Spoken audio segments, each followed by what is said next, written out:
So good afternoon. How's everybody doing? 4 p.m., day one. It's an exciting conference, and we've got a really exciting topic for you to hear about today. So this is all about the open digital ecosystem, and I'd like to leave you with a few things to consider. This is not the first time we've had a session that talks about an open digital ecosystem. But as you're hearing from our asset owners today, there's a few things that I think might be really important. So one, how do we think differently about sustainment of digital systems? We've heard about AI, we've heard about digital twins, and lots of different technologies. How do we think about open process automation and how perhaps OPA has set the stage for a new model for deployment for automation and how that might impact enterprise software? And thinking about understanding the new value that might come from something that might be fully interoperable and not something that you might be used to. And then also how industry collaboration can help scale an open digital ecosystem.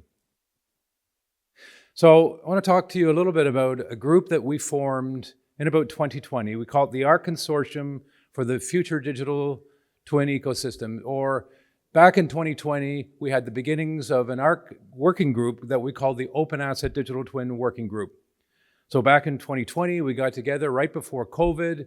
We learned how to work virtually. Now we have several meetings and several companies have joined this working group.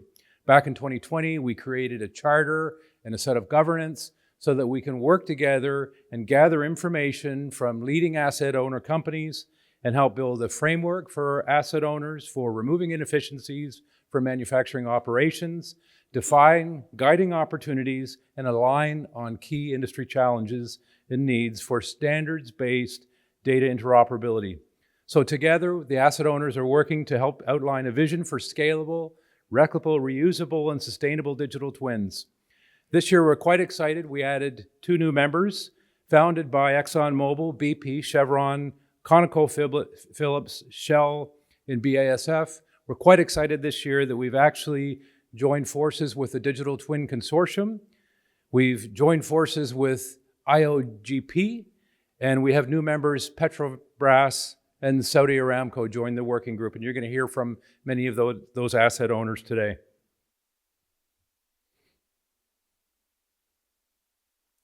So back in about middle of last year, we decided that all these concepts that we keep working on, we wanted to test the concepts in industry. And some of these concepts for open asset digital twins, we actually borrowed from aerospace and defense.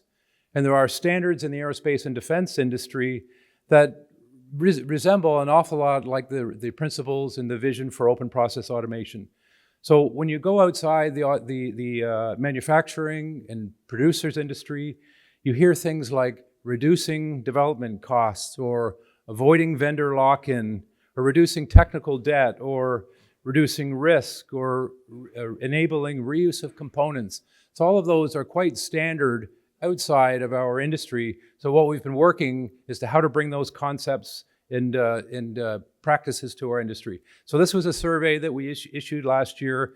This is over 200 companies. It went to asset owners, it went to EPCs and system integrators, and it went to digital twin software providers. So the way we asked them is we wanted to understand how other companies interpret the value and benefits of digital twins. So the way that it works is the bright green is extremely valuable to moderately valuable. So it's basically prioritized in terms of how all the stakeholders view the same things that we think are important in industry. And just a little bit, I seem to be missing a slide here. I just want to talk a little bit about some of the things that we're working on. Back there.